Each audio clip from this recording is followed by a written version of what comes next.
Blackfoot, Marauder, 1981. Atco Records. In 1981, Blackfoot released Marauder, their fifth studio album, emphatically sealing the Golden Trilogy that began with Strikes and continued through Tomcatton. At a time when traditional Southern rock was beginning to lose its momentum, Blackfoot injected it with the raw energy of hard rock and heavy metal, creating a sonic steamroller that bridged two entirely different worlds. The band's name was never a hollow marketing gimmick. With a lineup featuring leader Ricky Medlock, Lakota Sioux/Cherokee, Greg T. Walker, Eastern Creek, and Jackson Spires, Cherokee, Blackfoot brought an authentic, warrior pride to the stage. The title Marauder perfectly captured the image of an unstoppable combatant. This is reflected even in their vocal arrangements. Instead of typical rock harmonies, their choruses often rely on unison vocals or fifths, echoing traditional Native American chants. This gives the record a unique sense of tribe and collective unity. Marauder is the exact moment Southern rock collided with tempered steel. Good Morning, the opening track shocks with its aggression, channeling the metallic discipline of British Steel-era Judas Priest. Too Hard to Handle, with its galloping riff and massive groove, this track feels like a precursor to Metallica's Black Album, a style that would become the industry standard for heavy a decade later. Payin' for It. Here, the band pivots toward a high-energy Kiss-inspired swagger.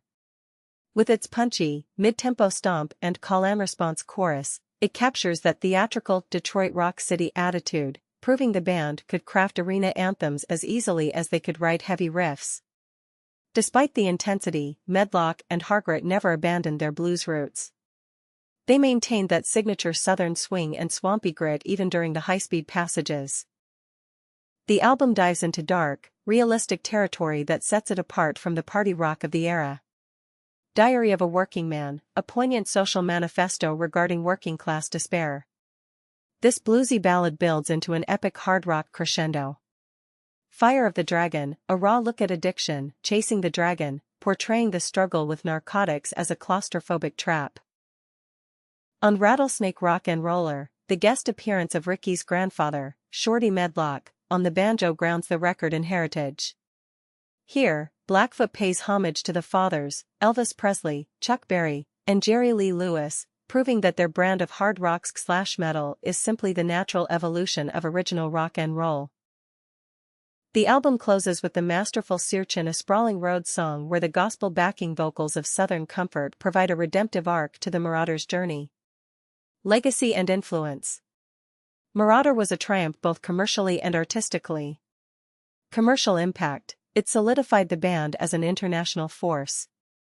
Fly Away hit number 42 on the Billboard charts, and the band became icons in the UK, embraced by the NWOBHM, new wave of British heavy metal, movement.